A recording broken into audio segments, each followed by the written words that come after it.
Good evening, soarers, and welcome to our Basilei chat this Tuesday, October 28th. We welcome both our graduate and undergraduate Basilei and our graduate advisors who have joined us this evening. And we have a short agenda for you all, but let us know in the chat where you're joining us from. Let us know what chapters are on. Just include in the chat as some directions. If you have questions for myself or any of the presenters tonight, please put them in the Q&A. That'll make it easier for us to monitor those questions. So here is the agenda for us tonight. I'm going to go over a reminder that has been placed in the notes for the head, talking about the corporate office membership survey. We're going to give you some region updates. You're going to hear from SAR Valencia Bean, who has some Emmy updates. And then tonight, SAR Penny, our region parliamentarian, will discuss rights of an active member and some not interesting, but some tips, best practices for chapters to update your documents so that they're clear, and we can manage expectations. So with that, next slide, please. All right. So, Saras, you should have received an email from the corporate office, and the region placed this in the notes for the week ahead. So, we want to encourage Basilei to notify your chapter members that the corporate office and the membership department will be sending out an engagement survey. We want to make sure that all of our active members' voices are heard. So, the survey will be launched from November the 1st through Saturday, November the 15th. And this is an effort for them to understand how SARs are engaging across every region and based upon their membership classification. It's going to be a short survey, will take no more than 10 minutes of their time. And we're encouraging undergraduate, graduate, and general members to respond to the survey. The results will help guide strategies in retention, mentorship, programming, and policy. So again, launch date will be November the 1st, closing date November the 15th. And they're going to be using SurveyMonkey as the platform to collect this information. So again, SARS, please encourage your chapter members to update their email address with the corporate office, because that's where it's going to be sent to all active SARs at the valid email address with your personalized link from the corporate office. So if they're not getting emails from the corporate office, please make sure they submit a ticket to the help desk to make sure their information is current, and to make sure they're getting that information. Encourage them all to please complete the survey to provide their feedback, and let us know how they are engaging across the region in their chapters. Next, so again, November 1st to the 15th, that is actually this Saturday. It will be launched for 2 weeks. So again, November 1st through the 15th, please encourage your chapter members. As you can take this information that was also put out in the notes ahead. All right, next slide. All right, Saras, I want to give you a few updates when it comes to the regional conference. I want you to save the date again. April 1st to the 5th will be in Orlando. That is the dates for the South Atlantic Regional Conference. So, Saras, the reason why I'm bringing this to your attention in October is because we are earlier in April, which means you have to plan accordingly. Your delegates will be due February the 15th. And remember, as like last year, you upload the delegate names through the Fontiva portal system. So what does that mean? That means, Saras, that you need to select your delegates in January, right? So the reason why Basilei, if you are an outgoing bachelor's, please provide this information in your transition meeting with the incoming bachelors. Please share this information. Hopefully you invited them to the meeting tonight, but if you did not, please share this information to your incoming bachelors so they can make sure they can submit the delegate information. So plan accordingly, Saras. You will need to select your delegates in your January meeting unless you meet early in February. But again, we won't be able to take delegates late March because we start April 1st. We have to be able to get the voting system set up because we are voting in this April conference. We'll be electing a new regional director, and the nominating rep is up for re-election. So, and if we could have some bylaw amendments. So, and I think we understand. We'll find out in the November directorate meeting if there are any bylaw amendments coming to the region. So again, Saras, please, please, please manage your schedule for your chapter so that we can have all of our delegate strength visible and in attendance so that you can vote in April at the South Atlantic Regional Conference. And as a little sisterly reminder, if your chapter has been discussing any international bylaw changes, the deadline needs to come to me and the region parliamentarian by December the 1st. So again, as a reminder, if you're proposing any bylaw changes, they must be submitted by December 1st, 2025. And hot off the press, there was a lot of feedback from the Regions Foundation training, and Sarah Kiana was discussing that she was having this training in her region. So the SARs who were hosting this training has agreed to host a training in South Atlantic. And I want to have you also to save the date. And right now, the date will be Saturday, December the 13th. And we have chosen Atlanta, Georgia. That is the central point of the region. We had to find the most central place of the region so SARs can all get to. We're going to cap this to your treasurers of your foundations, but maybe like only two per chapter because we're currently looking for a venue to host because it's my goal not to charge to attend. So we want to make sure that we can find a venue that's economical so that SARS can get this information. It's very important training. So again, SARS, the South Atlantic version that is being offered in Central. So you don't have to send your members to Central if you don't want to. Now, if you want to go to Chicago, go at it. But those same ladies have agreed to come to Atlanta to offer this training for South Atlantic. So it will be Saturday, December the 13th, 2025. We will have more formal information once we have secured the venue. Now, I'm going to, Sarah Angela Campbell is on and she's helping me find a venue. Sarah's, if you know of a place, especially my cluster 5 Sarah's, that is, if not gratis, very minimal cost, please share with Sarah Angela a venue that can hold about 200 SARs, 200 to 250 that can hold SARs for a very intense training on understanding how to manage foundations from a financial perspective. Again, so that was just some highlights for you all to share and plan accordingly. All right, next slide. All right, I will now call on Sarah Valencia Bean. I'm going to pause before Valencia. Are there any questions for me, Shelby, before I call on Valencia? No questions right now in the Q&A, madam. All right, thank you, thank you, thank you. We'll now call on Sarah Valencia. Thank you, Madam, and good evening, sorors. As we all know, we are in ME season. We are in the fall 2025, but just as we finish fall 2025 in December, we will pick up and start with spring 2026. And sorors, that will be the last ME under the Tune administration. So we want to help you get prepared for that process now. If you have any questions, by all means, my contact information is so noted on the slide. You're welcome to reach out to me.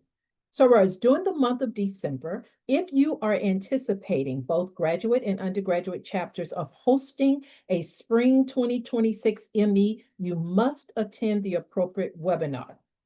Under this administration, Madam Regional Director established a graduate webinar to help prepare you for the process, as well as an undergraduate and a legacy moms. We will be hosting those webinars in December, and that information will be forthcoming. So, Rose, all ME paperwork for spring 2026 will be due December the 15th of 2025. So that gives you a chance to prepare all the documents before the holiday season, because the window of submission to the corporate office will open on January the 15th after the holidays, which gives you such a short window. So we want to be proactive instead of reactive. You will drop that information into your respective chapters Dropbox, at which time you will email us to let us know that those documents are there. We will go out, the membership committee will go out, secure those documents, and then you will be assigned a personal membership coordinator to help work with you to ensure that your documents are correct and ready for submission when the window opens in January. So again, sorors, if you are planning to host a 2026 spring ME, all documents should be submitted via your Dropbox, not the corporate office. Please do not put anything in Funtivo or submit anything to the corporate office until the regional team has given you clearance to do so. Sorors, especially supervising Basileis and all of your undergraduate Basileis, if your chapter's graduation pool will bring your chapter size down to 5 or less, you must hold a spring ME. So, Russ, there are chapters that we know who must hold a spring ME just by virtue of timing. But again, if your chapter population looks like it's going to decrease to 5 or less, we definitely want you to host a spring ME. So, Russ, keep in mind that we want to make sure that our chapters stay strong and vibrant to protect our commitment and our brand on these campuses. So again, Keep that in mind as you prepare for 2026. If you have any questions, by all means, reach out to us. Graduate chapters, if you have held an ME within a 5-year period and you're seeking to hold another ME in 2026, you must meet with the regional director prior to your paperwork being processed. So, Roz, let's not start the process and get everyone engaged before we have that conversation. So think about it now. If you're interested in a 2026 ME, spring ME, and you have had your last ME within the 5-year period, go ahead and send us an email so that we can schedule time for that consultation with the regional director. There are a few other things that I want to draw your attention to. And supervising Basileis of undergraduate chapters and our undergraduate Basileis, we really need your help as we prepare for the conclusion of the fall 2025 ME and our spring 2026. Sorors, campus presentations are some of the foundational processes for our undergraduate chapters. These presentations should be very respectful of our sister sorors. Sorors, this is not the time to be demeaning or catty or in any other way, anything other than a class act of which an Alpha Kappa Alpha woman stands. We want to greet those sorors in our presentations and we want to do it respectfully. Sorors, we do not want to eliminate them from the presentation. As Madam Regional Director said, we state we are a brand within ourselves and we are a class act. So let's make sure we do it appropriately. Our attire should be conducive to all sizes and as well as to the presentation. So Royce, let's be mindful of that. Campus presentation as well as the campus presentation attire must be approved by the regional director before you can move forward with ordering or execution. So allow us to support you in that effort, but let's bring a standard that is traditionally of an Alpha Kappa Alpha woman. Lastly, line names and line numbers are a part of the ME process. That information also should be submitted to the regional director for review and approval, and it must be issued within the ME timeframe. We do have chapters who have traditions that sometimes lend themselves beyond the ME process. Ladies, that is out of order. So we want to make sure that we are operating within the guidelines and guardrails of our sisterhood. Again, when in doubt or you have questions, by all means, reach out. We are here to serve and support. Madam Regional Director, that concludes my report if I have no questions. All right, I have a few questions. So, Soros, the first question, who should attend the foundation training? So let me also clarify, this training are actually experts in how to navigate the IRS, how you should be handling your documents and your reporting from a foundation to protect your organization. So you need to make sure you either have the president of the foundation or the treasurer of the foundation, because this is going to be an intense training by CPAs and those who regularly deal with the IRS.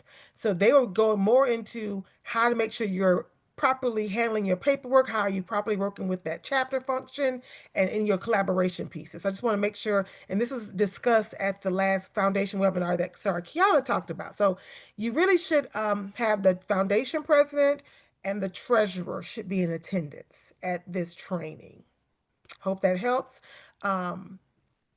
You don't need to attend the training if you have a well-established foundation and you have the knowledge and skill set in your chapter and foundation to handle the proper filings and procedures. That's really up to you. Again, this will be open to all of the chapters, especially those who have existing and those who want to establish one. But you don't have to. It's just something we're offering. You will have to determine if you have the skill sets to, if you all are operating accordingly. The deadline for chapters to complete the application is the end of this year. So, and that was, and again, I would direct you to the frequently asked questions that came up about the foundations. But for those who are seeking to have a foundation, that is due by the end of this year. So can I confirm no ME will be approved for fall 2026? Thank you. SARS, I can't confirm nor deny that. What I can say to you is this. Every administration, when you have a change, there's usually not an ME. There's some changes happening. So if you want to look at past practices, And it's what typically happens when we change administrations. There typically is some type of pause. So if you look at under SAR Danette, there was nothing in the fall, and it's primarily only undergrads approved for the spring. So most of the graduate SARs did not come into a first ME until after our first whole year. So if you want to just look at past practices, um, I would just tell you to not expect to have a graduate, especially graduate chapters. Now, what we've all learned is that we can't pause undergrads because they have to be able to continue to function. But graduate SARs, I will kind of, if I had to be a betting woman, I would not expect to think you can have a fall 2026 intake. But that's not coming from our Madam First. That's just my opinion. And for someone who has watched the sorority and has watched how transitions happen. So if you look at the past transitions of administrations, there is typically no approval for graduate chapters to have a intake, at least that first that remainder of that year, because that the incoming supreme may want to make some changes, and she's directed her membership committee to make those changes or update the forms. So again, I hope that helps for those who are planning.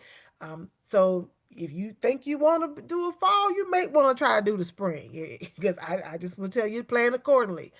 Um, should we have received any feedback on the chapter evaluation action by the Smith? You should have. So email me after this, and I'll get with Sarah Sylvia to see why you have not received a feedback. Okay, if you have not received your feedback from your evaluation plan. What is the training time? I have learned that there is a major football game that Saturday as I was sitting here talking to y'all. You say y'all Atlanta Stars be on it, boy. Y'all be knowing. Listen, before I could even announce December the 13th, I got a text message saying that's football game. So I'm gonna talk with the ladies. I think in Chicago it's supposed to be all day, but I will talk with them to see if they could do maybe 6 hours for those who, I can see how they're gonna put it. Right now, the one in Chicago is all day, but it's a working training.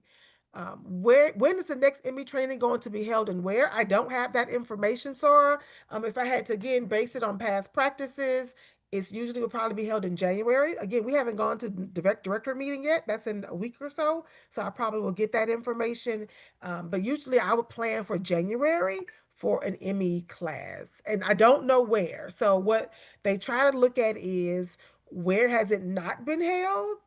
And what's the easiest way for SARS to travel? So what we have to, what you should also plan and recognize is that in January, what's happening? Ghana. So, so we'll see what's being proposed by the membership committee when I go to the director meeting. And then I'll send out a note to the Basilei if I have some more information when I come back from director meeting. But based upon last year, it was around late November, early February for the ME certification.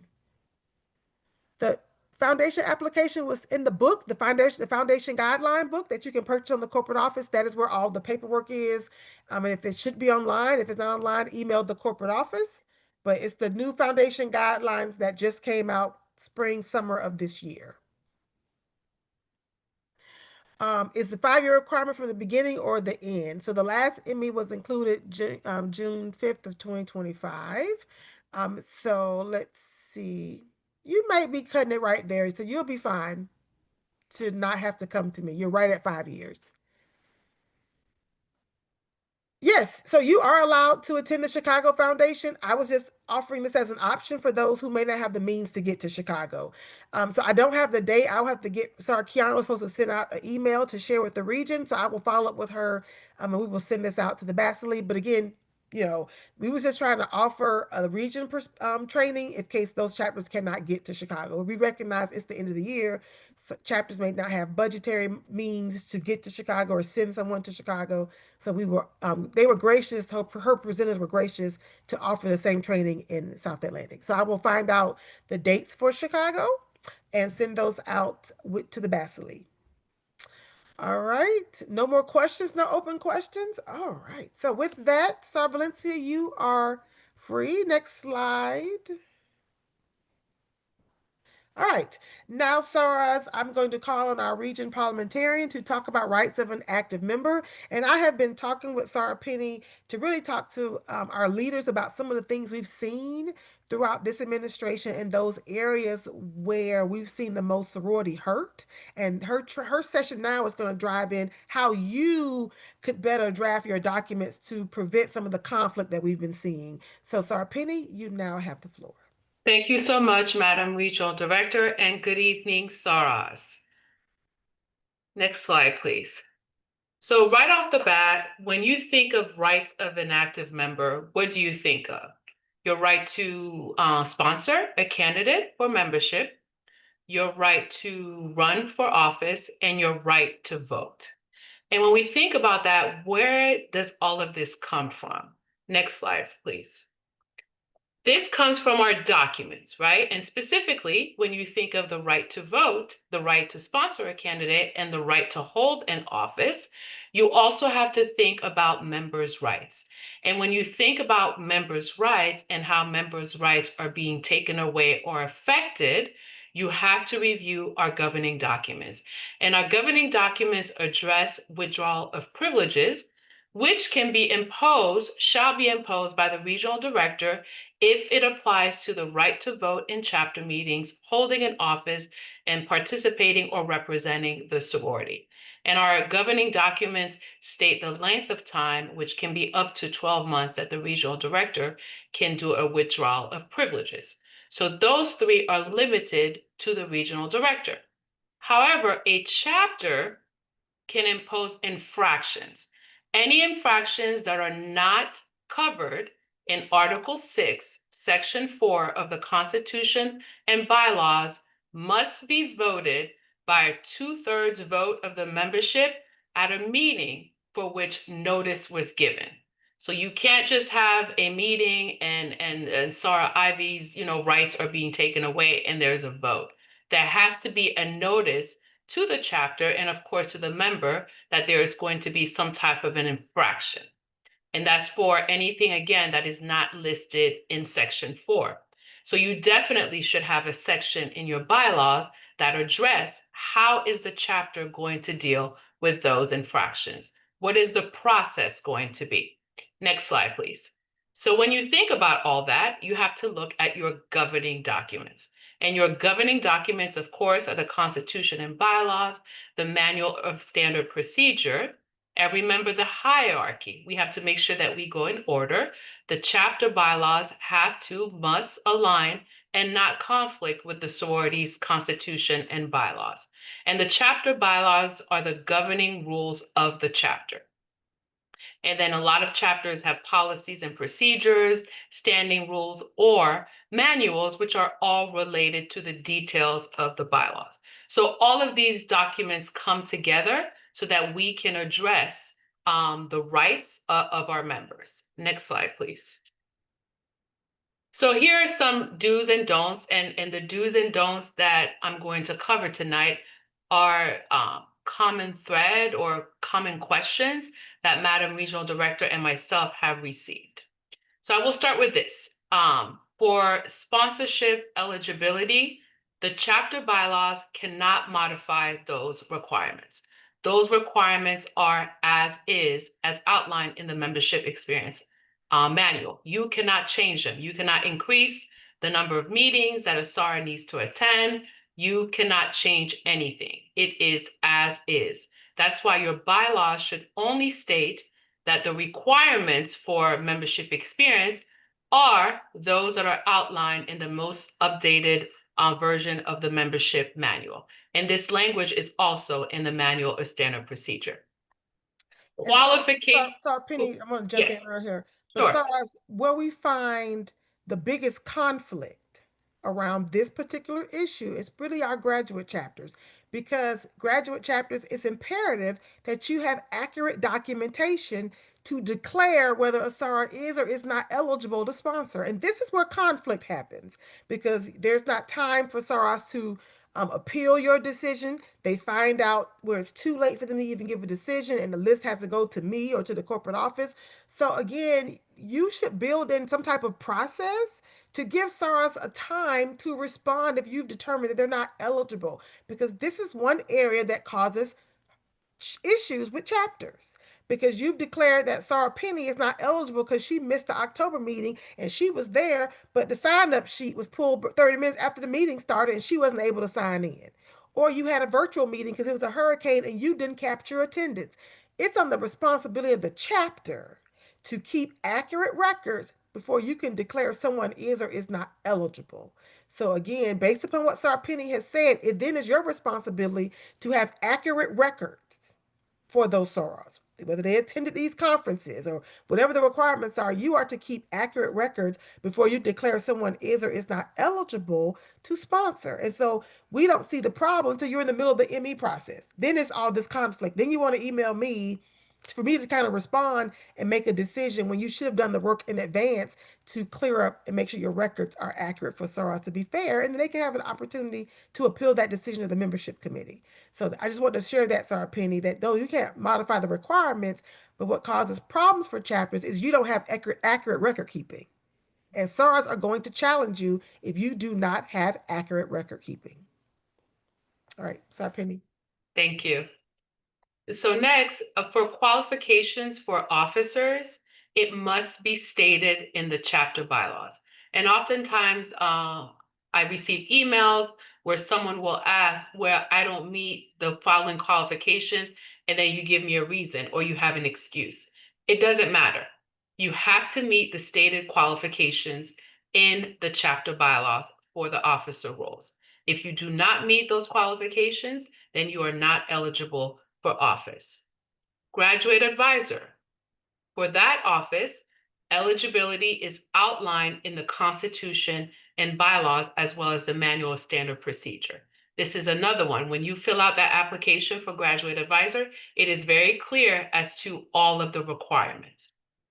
And as Madam Regional Director alluded to, chapters need to include an appeal process in your chapter bylaws. Just as Madam Regional Director stated, when you start that ME, start early so that there's ample time if a SAR has a question. You need to have an appeal process. If a member's rights are being taken away, there needs to be a process. And remember, whenever a member's rights are being taken away, that requires a 2/3 vote by the chapter, which is very important. Whether it's an appeal for whether or not someone qualifies for office, you need to make sure that something is in your chapter's documents to address those issues. Next slide, please.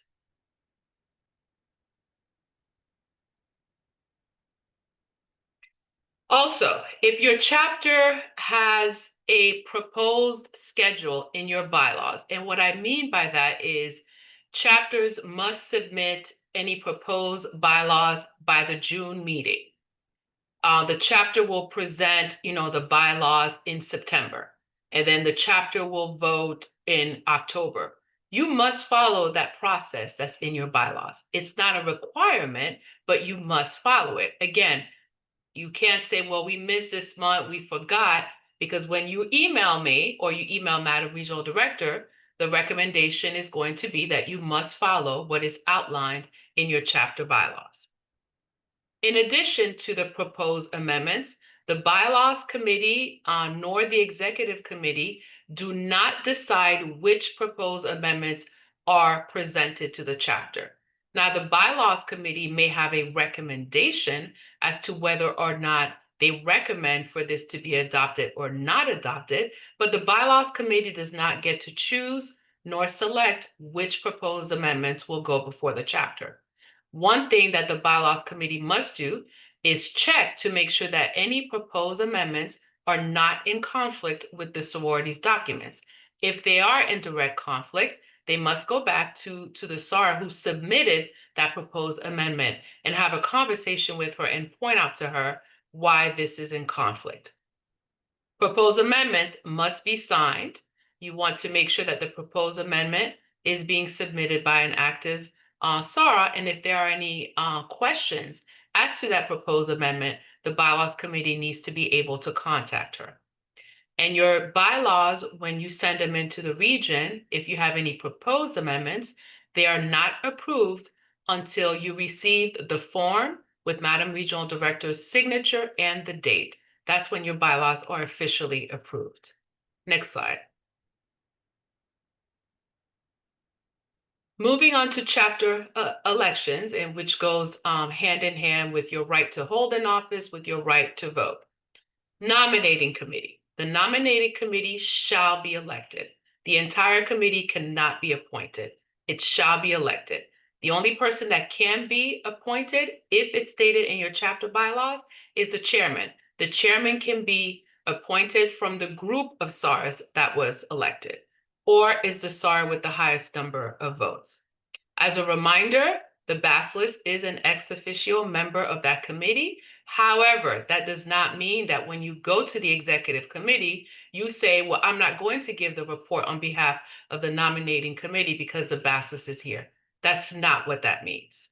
The Basilei will not participate on your committee calls. However, the Basilei should be aware of what the plan is for the voting, and you should definitely be giving a report during the executive committee meeting. Chapter election guidelines. Some chapters have this. And what I mean by this is the nominating committee maybe has campaign rules, or they have a packet. Whatever the election guidelines are, they must be presented to the chapter in advance, and then the chapter has to agree with what those campaign guidelines are going to be. And again, the campaign guidelines should also include some type of an appeal process if a prospective candidate disagrees with the decision as to why this person was removed from the ballot because she violated a campaign violation, or she was not certified as a candidate. Chapter elections, per our documents, must occur in November. And again, I mentioned this earlier, the candidates must meet the stated qualifications that are listed in the bylaws. Another one, oftentimes chapters have in their documents that nominations from the floor will be closed in October. That is in direct conflict with our documents. And I put the page number there for you. Page 20 of the Manual Standard Procedure states that nominations from the floor shall not close until the November meeting. I know some of you have large chapters, and that brings, some concerns on how you're going to certify those candidates. Well, you just have to be strategic. You have to, maybe have that nominating committee report earlier on in the agenda. You have to give the nominating committee time to certify those candidates. Maybe you need to have that list of everyone who has met qualifications, for example, with chapter attendance and activities ahead of time. Next SAR's voting for chapter elections is done by ballot. It's not done by raising your hand or standing in sorority meeting. It's done by a ballot, whether it is a traditional paper ballot or it is some type of election runner or electronic voting. Whatever method is going to be used, the chapter just needs to be notified what that method is going to be. And yes, the Basilei and the parliamentarian can vote in chapter elections because it is done by ballot. The names of the candidates for an office is listed by alphabetical order. That is also stated in our Manual of Standard Procedure. If there are 3 or more candidates, it is not majority vote, it is the plurality vote, which means the candidate with the largest number. Keep that in mind. The Basilei can also appoint a tellers committee. A tellers committee is separate and apart from the nominating committee. The nominating committee certifies the eligibility of candidates, and the tellers committee oversees and essentially counts the ballots.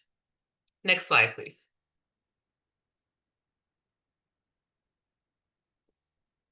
Some reminders. You must have quorum in order to vote for your officers. In order to vote, in order to conduct any business during your chapter meeting, you must have quorum. But just a reminder, you cannot vote on those chapter officers or vote on your budget or do any type of voting if the quorum has not been met. Minutes. Minutes are very, very important. They're part of that record keeping that Madam Regional Director referred to earlier. Attendance, If you're taking attendance at the meeting, I recommend that that attendance is attached to the minutes, because that's where the questions come in. SARs have questions. They state where the election didn't occur in November, or no slate was presented. And the first thing that we will ask you for are for your minutes, because the minutes are the official records of what occurred during your meeting. So you need to make sure that the grammatis is including the slate of officers, any votes, the results of the vote needs to be included in the minutes. Even how you recording attendance at events, that is another one for membership experience. You know, you have to meet a certain number for events and participate. So again, you need to make sure that you have accurate record keeping. The budget, November is when we vote, not December, not January. When we get to it, it must be done in November, because that's what our documents state. And as a reminder, Madam Regional Director mentioned this already, any proposed amendments to the Constitution and bylaws are due by December 1, 2025. Next slide, please. So why is all of this important? Why do we have bylaws? Why do we have a manual of standard procedure? Why do we have policies and procedures? This ensures fairness. It ensures transparency and consistency. It avoids unnecessary conflicts. When everything is included in the chapter bylaws and you have accurate record keeping from your minutes to attendance, this will avoid unnecessary conflicts. This will avoid any unnecessary disputes. And when you have good record keeping, you have solid bylaws, it builds the confidence of your members. So again, we want to make sure that we uphold the legitimacy of the nomination and election process, which includes, sponsorship, propose amendments to the chapter bylaws, voting in officers. So we need to make sure that we are following our governing documents and adhering to them and complying, because it is very important to make sure that all members are felt heard, all members feel that the process is fair and transparent. Next slide, please. And if you have any questions, my email address is listed on the screen. And Madam Regional Director, I'm not sure if there are any Oh, questions. yes, you have questions. There are questions for you, Madam Parliamentarian. All right, let me go. Let's start with the first one. What if a SAR does not meet the qualifications based on the bylaws, but there is no one else to run for the position? What should the chapter do? Now, if you know this, we had this come up, and Martha Supreme, the Supreme Parliamentarian, gave a presentation about this. When you know this in advance, for example, if you know that in October, when the nominating committee is preparing that preliminary slate, then the chapter needs to try to amend the bylaws, if they can, according to the chapter bylaws, to something that will relax the bylaws. Sometimes the bylaws are too stringent and members do not meet those qualifications. Now, if you get to the point where you are in November and no one is eligible, no one is on the slate, you need to reach out to Madam Regional Director and myself. If no one meets the qualifications and no one is willing and able to serve per your documents, and it's November, the election has occurred, but then you need to reach out. If it's a required office, Madam Regional Director may have to appoint that person. We have to think outside of the box at that time. But again, maybe your bylaws are too strict, and maybe that's why you have no members that are qualifying for office. Correct. So there was an example once early on in my administration. Basilei had to resign due to a family emergency, and the chapter's bylaws require that to be Basilei, you had to have attended the Basilei certification. Well, there was no one eligible, and so I appointed the SAR until she can get certified. And so there was conditions upon her appointment that the next time it was offered that she would get that certification. But I did encourage them to go back and revise their bylaws. Like, so don't, for example, don't this kind of funny because we have some new chapters that do this where they say you have to, in order to be a delegate, you have to be in the chapter for 5 years. But you ain't been a chapter for 5 years. So why would you put that in your bylaws? You're not even gonna have delegates. So think through, and I always encourage chapters to do a to really do a workshop on your bylaws to actually run through scenarios, all the impossible scenarios, to see what would be the unintended consequences of this amendment if it passes. So again, don't make your bylaws too strict to where you can't find people willing to run. All right, next question is, Madam Parliamentarian, please clarify. The Bylaws Committee must read all bylaw amendments that were submitted, even if they don't receive a favorable vote from the committee. Correct. If they don't receive a favorable vote from the committee, that is just a recommendation of the committee. So for example, when the Supreme Parliamentarian presents any proposed amendments, at the bottom of the form, you will see where it says the Bylaws Committee recommends this proposed amendment or does not recommend. So that's what the Bylaws Committee is doing. The Bylaws Committee does not have the right to take away any proposed amendment that a SAR has submitted to the chapter. All right, thank you. Please clarify, if all chapter members are not present, however, quorum has been met, can a 2/3 vote move forward with the quorum in attendance? Yes, as long as you have a quorum for your meeting, it's a 2/3 vote for the proposed amendments of the votes cast, not of the total membership of the votes cast. So let me try to make this easy on myself. If you have 21 members present and that met the quorum, you need 2/3 vote. That would be 14 are saying yes. So 2/3 of those in attendance. Of the votes cast, yes. Okay. All right, which committee individual is responsible for preparing the ballot? Is it the nominating committee only responsible for providing the slate of nominees? Yes, the nominating committee is the committee that is responsible for providing the slate. Now, preparing the ballot, if you're doing election runner, you may be working with the technology committee to give the information to the technology committee. For example, that's how we did it at the last regional conference. We worked with the technology committee to send out voting. All right. So to sum up, it is the responsibility of the nominating committee. Once the election is held, it then is now the responsibility of the tellers committee to get the tabulation of the results and tell the bachelors what was the result. So the nominating committee gets you to the actual election. All right. Are we to announce the number of votes each candidate receives? Yes. When you go to regional conference or you go to Basilei, don't we all see the numbers on that screen? So yes, we definitely should be very transparent and announcing those numbers. What if you never reach a quorum at meetings? Then that's a different conversation, Soros. You need to update your bylaws, but yes, and again, there's no magic number as far as quorum. I oftentimes SARs will ask how many members are, what is the percentage or what is the fraction for quorum? There's no magic number. It's whatever number the chapter believes will be the minimum number of members that will be at the meeting from month to month to make sure that business can be conducted. So, SARS, if you are a chapter, if you are that chapter, that's one of those times you have to have a meeting with me to figure out how to move forward, because you cannot amend the bylaws unless you have a quorum.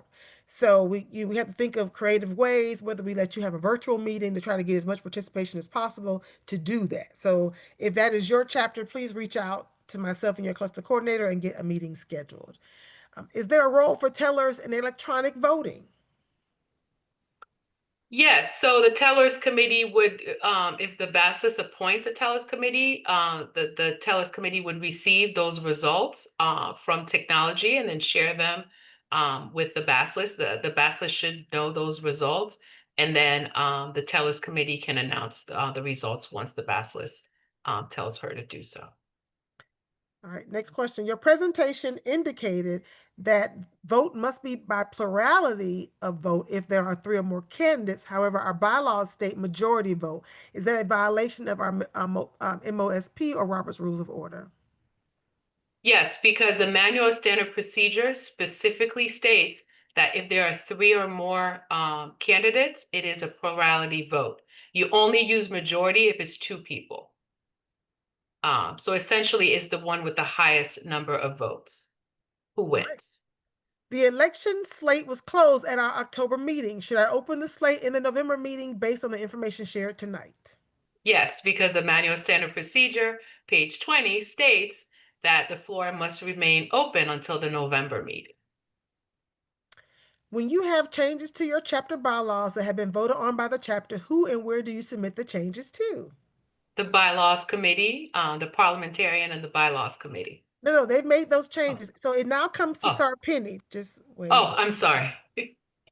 So if your Yes. chapter has already voted on the changes, then it comes to the region, and then it will be, I'll forward it to the parliamentarian, and her committee will review them to make sure that they're not in conflict with our sorority documents. All right, if the new executive board is elected in November, can the transition meeting for the incoming and outgoing members be completed in November? Yes. You can start your transition. Remember now though, the existing officers must conduct that last meeting though. So you technically don't change office until December 31st is when your term ends. But you can conduct your transition business in November or December. You can start to have those transition meetings, but she does not abandon her duties. Her job, she's responsible for submitting the end of the year reports. That's still on the sitting bachelors. The new bachelors does not take office until January 1 or any other officer. Okay. All right. Does a chapter have to send in standing rules and guidelines for approval? No, only the chapter bylaws. All right. When should the nominating committee be elected? November, the year prior to the election year, for the remainder of officers? Hey, it's up to you, to your chapter. Because some chapters elect officers during the even and odd years. Some only do one cycle. So you just have to look at what works best for your chapter. But there's no magic number where that is concerned. And you could, some chapters have the nominating committee serves 2-year terms. So it just really Right. depends on, again, that's why I encourage bylaw workshops to talk through what do you want, what's working best for your chapter. Can you repeat the timeline to submit amendments to the bylaws, please? And just it's December 1st, but that is only for proposed amendments to the international constitution and bylaws. What about the timeline for their bylaws? I think you gave them a timeline. Oh, no, for their bylaws, there's no timeline. We accept them. No, to submit amendments to their bylaws, not to us, but like if a chapter member wants to submit amendments to their bylaws, you gave them a timeline of when it should happen. Oh, the timeline I referred to, and if I confuse anyone, was for the international proposed bylaws, but we accept, because some chapters do it in January, some do it in December, so we take it at any time, but I'm sure there'll be a cutoff. But you mentioned a June. What was June? You want to go back to your slides? I can pull it up. You mentioned a June date, and they had to vote in. Oh, I was giving an example to some chapter bylaws. Okay. They have a schedule, a very specific schedule as to when proposed amendments will be taken and presented. If that's in your chapter bylaws, you have to follow it. If you don't have that in your chapter bylaws, well, then you just go through that process, at any time. All right, thank you. All right, what will occur if there is one SAR on the ballot and abstain receives more votes than the SAR?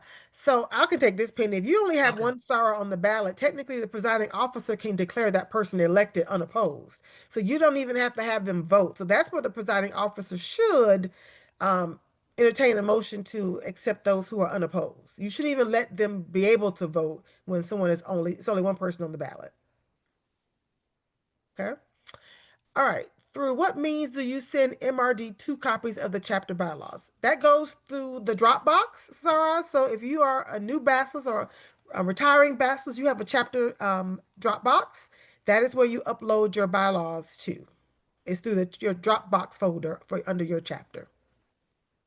If you don't know what I'm talking about, email me separately, Sarah. Okay, because that Dropbox is important for your end of the year reports as well. And we complete our election of officers in November. Does this include the SAR of the year, or is this based on your bylaws? SAR of the year is based on your bylaws. Our chapter is small, 15 members. Our bylaws do not require monthly executive committee meetings. Is this acceptable, or do we need to consider changing our bylaws? The chapter should be having executive committee meetings prior to each of the 10 meetings. All right. If you have a new officer, such as member at large, does the bachelor's transition the individual, or who should do this? Well, I would say, Madam, the bachelor should meet with that person to establish expectations since it's a new role and have them set their goals and work with the bachelors. So, because there really is no transition because this is a new role. So, there are some of my chapters who are having a grad advisor for the first time. That I think will require like a meeting with the bachelors to say, what do you see the role of this committee or your position and kind of set some goals, but it's not really called a transition if it's a new role. All right, that all the questions, no open questions. All right, so Penny, you want to anything else you want to close us out with? Sorry, just follow what's in your documents and be All right. consistent. That's it. Thank you, Sarah Penny. And Soros, I asked Sarah Penny to come on tonight because, again, I mentioned early on when I opened up for her, the two areas that cause the most conflict with our graduate Soros is membership experience, bringing in new members, and elections. Soros. And so one way to avoid all of that is have clear, concise rules and regulations in your documents to manage expectations. Then all you have to refer to SARS is look at your documents. But when your documents are not clear, there's no provide no direction, that's when you have conflict. And it doesn't arise until you find yourself in that situation. So again, SARS, the reason why we want to talk about this tonight is it's an opportunity for you all to look at your documents. Is it clear? Because you don't know you have a problem until you find yourselves in that situation. And so that's what we're trying to do. Oh, we got new questions. All right. Should abstain be on the ballot? So you can't force, so if you're doing electronic voting, it's either you have the abstain option if there's a required answer for each, but you can't force someone to vote. So what I'm gonna equate this to our regular elections. You can have an undervote. That means somebody chose to skip it. You can skip, right? I mean, so just don't vote. But abstaining is not a selection on the ballot. You can have write-in, but again, you should communicate to your chapter in advance that write-in is going to be on the ballot. Don't surprise them in November with the write-in as an option. They should have known that in advance.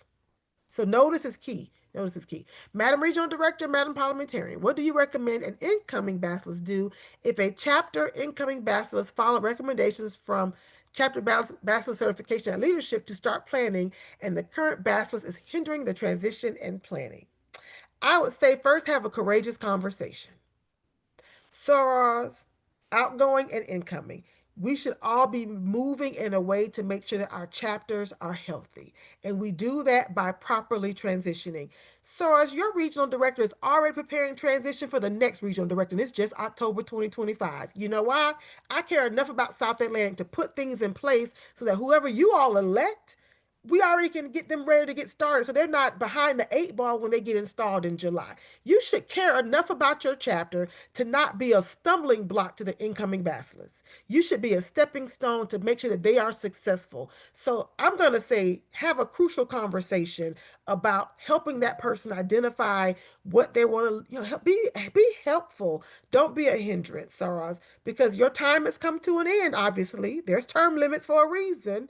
We gotta be okay with leaving the stage and go stage left and take our seat with the Basilei Council. Believe me, SARS, it's a wonderful position. I have several former Basilei here. It's a great spot to be on the Basilei Council. They shaking their head. Absolutely. So I'm gonna say to that, Sarah, please have a courageous conversation to see how you can move forward to have a healthy relationship so that the chapter's in a good position because December, January, and February are very pivotal months for any chapter because you got dues, you have grad advisor certification is due in February, delegates is due. And so there's so much happening in that first quarter of the year. And you really should make sure they're in position to start that January meeting ready to go, not trying to figure things out because you don't want to end your term to December 31st. Let's not do that, Saras. Let's be helpful. So I would encourage you to have a courageous conversation with the current bachelors to talk about what transition should look like.